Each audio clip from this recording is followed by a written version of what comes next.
rero numba udafite imyaka 18 ntuyirebe kuko ngiye kubereka ibintu bitabaho. Kirimo gusambaniramo hariya ibinuzi bibishwe byagiye mu kirere ibinuza. Kirimo hariya hari inyuma inyuma ya rukuta niho biri cya korodina na cya muswati niho byicaye hano biri. Umva nimba udafite imyaka 18 ikomeze rwose kuko ngiye kubereka ibintu bidasanzwe.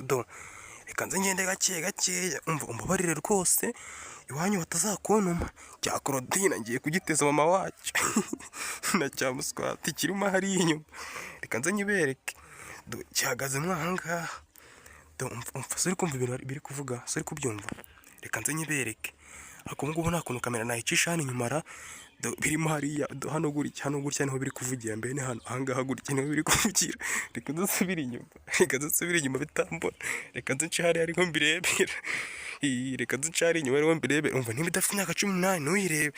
Dore bino bishyimbo nibyo kwa cyagorodina byabana biriyishye kugira ngo ngukibone imbaraga ngo kibiriye bidatetse. Ibi ngibi nibyo kirya cyo kwishwa n'ubururu kirakarya ibishyimbo byo muri 94. Ibi ngibi nibyo baba bariye ibi byose. Umva rero nimba udafite imyaka 18 ikomereze. Ndumva biracyarimo kuvuga. Reka nze kamera ngiye kubicisha hejuru. Bite bibona.